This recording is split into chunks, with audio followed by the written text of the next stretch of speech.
I am so excited that I get to interview you. Good. So, one of my favorite things about commercial real estate is that we tell people we are really not in the real estate business. We're in the people business. And that means that our goal is not to treat you like you are just a transaction, but to have relationships with our clients. And I've had the absolute pleasure of not only having Patrick and his wife Barbara and his brother Terry be our clients, but also just over many transactions become just really, really dear friends. So I'm excited that I get to help you tell your story a little bit and coax some of those details out of you, because you have really an interesting life to begin with in the first place. But then, so tell us about you and your maybe let's kind of back up to your ideas of money from your family of origin, and maybe how did those stay the same or did they change, and what were some of the influences? Because I think for investors, that's really mindset and where you start, and then where it goes after that matters, right? Mm-hmm. Well, the way I would say it started was I grew up in a very conservative household where we didn't spend money on much. My father was he was a Pan American pilot, so he actually made a pretty good wage, but we lived as if we didn't have much money. And my parents were both children of the Depression, so they were very conservative, and they thought you don't want to borrow money, pay cash for everything. So our house was paid off in short order. We always paid, or my parents always paid for their cars cash, hung on to them forever. So it was not a idea of abundance. It was just, let's be secure. So probably the biggest point in my life that I let go of that was when I read Robert Kiyosaki. So that's probably true for all kinds of people in here. But it's funny, I read the book in 1998 or so when it initially came out, and the book made no impression on me. It just went over my head because at that time I was a W-2 employee, had a good job. My job was an airline pilot. I flew for Delta for 33 years, so I was making good money, and I didn't really get it. But then I read the book again in I think it's maybe 2014, and all of a sudden it made perfect sense. And partially the reason was Delta had gone bankrupt in 2005 and taken away our pension, so I had to start planning for a future in which I had to take care of myself. And that's where the cash flow made sense. Kiyosaki's cash flow quadrant, and an asset is something that puts money in your pocket. So an extra car is not an asset, that's a liability. So that's what made a big impression on me. So what was your first piece of real estate that you bought that was not a house that you lived in? I actually bought one in Texas. Actually, when I lived in Texas, I had some raw land, which worked out okay, but it didn't provide any income. Bought a house that I ended up flipping, but not until moving to Tennessee did I get it investment property. So I know your story because I've heard it many times, but maybe if you could tell us what happened with Delta and what you had a bunch of free time on your hands. Yeah, that was the 2015. Or a hand, not hands. Shoulder. One hand. You had time on one hand. Well, I injured myself. I'll just say that. So I was unable to fly for almost a year, and fortunately, Delta, we do have good health care, so I was still getting paid. But in the meantime, I got much more interested in real estate. So I went to a REN meeting and actually met you and Brian. Monica Restropa introduced us. And we went from there. I met Brian almost immediately, I think that week, and we went and looked at property and eventually ended up buying my first big one in Hopkinsville, Kentucky, where I got a 32-unit property. That was a big learning experience because we bought that with Fannie Mae money. So that's where I learned about how much really goes into the underwriting and how much. Well, I'll back up. We first got underwritten a little bit with Trey Palmetto. Say he wanted to see my tax returns and my couple of financial statements. So I thought we were done. He said, okay, everything looks good. But that was only the beginning. It took it took literally 4 or 5 months to provide all the information. It was unbelievable. I couldn't believe the stuff that they were asking me, but that's part of the program. And for that loan, they actually have, I believe Trey told me it's 165 or 168 blocks, and you have to have every answer be the right answer. Like, you have to live within 150 miles in a straight line. You cannot be a felon. You have to, whatever. There's just a lot of stuff. And if more than one or two things don't fall on that block, you're probably not getting a loan. So that's pretty amazing. Well, why would you even want a Freddie Fannie loan, though, Pat? Well, What's the big deal?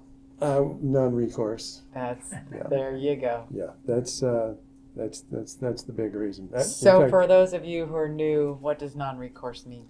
it means that if the property goes bad, you're not held personally responsible.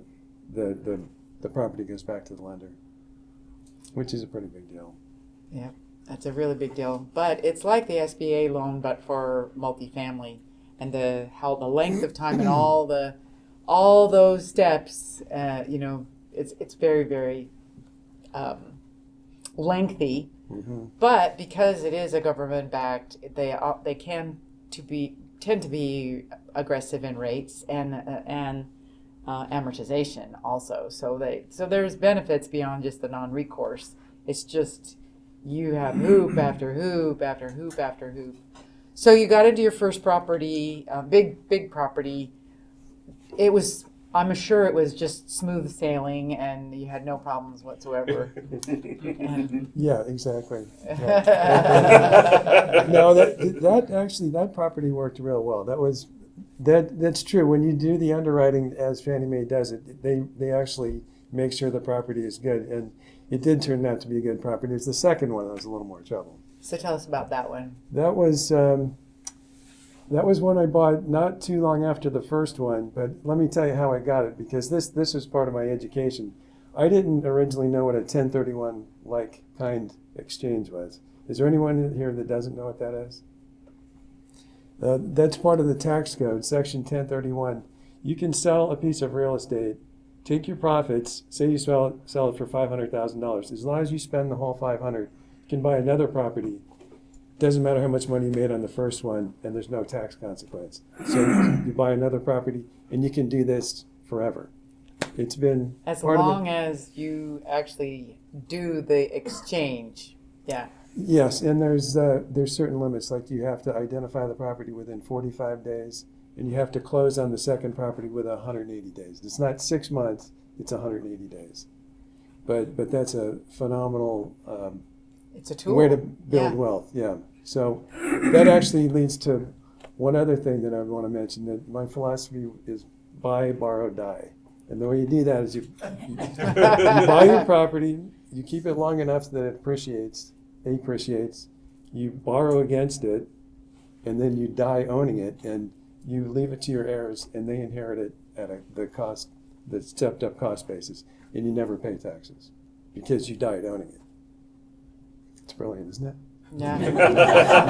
As long as the dying part is a long time in the future. We are not rushing the die part. No, I want to get income for a while. Yes, let's do the living on the income part.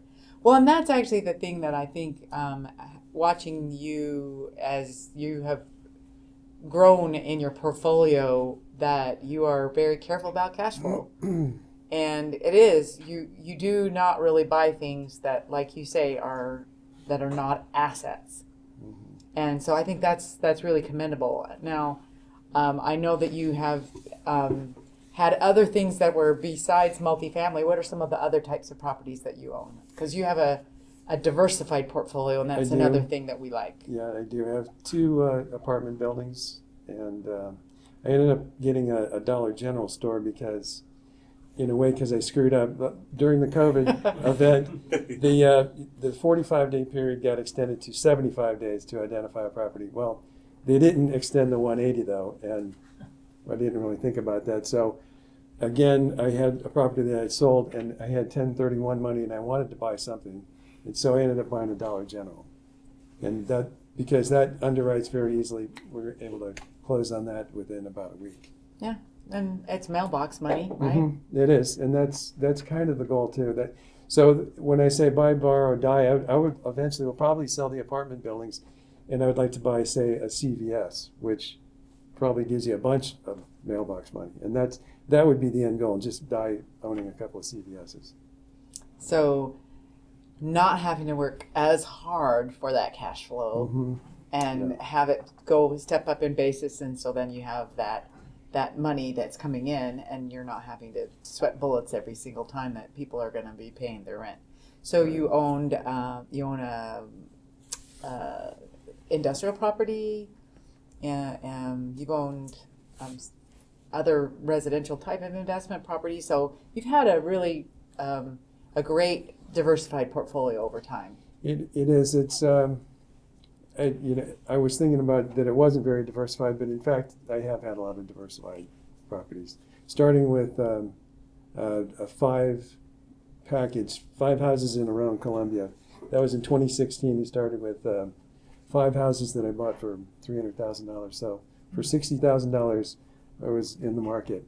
But that was amazing. In 2016, the market was almost completely unrecognizable. No one was interested in real estate. So that was a very good time to buy. Because now those houses, they've probably sold 3 or 4 times since I sold them, which was only 2 or 3 years ago. But those were 1031 into other properties. So everything I've had has gone from one piece to another. In fact, the property that I used to buy my McMinnville property, which is 23 units, was a triplex that I bought in Columbia. Paid $160 for it, and then a year later sold for $270, and then used that money to buy McMinnville. So the McMinnville property out of my pocket was only another $17,000. That's pretty good. Yeah.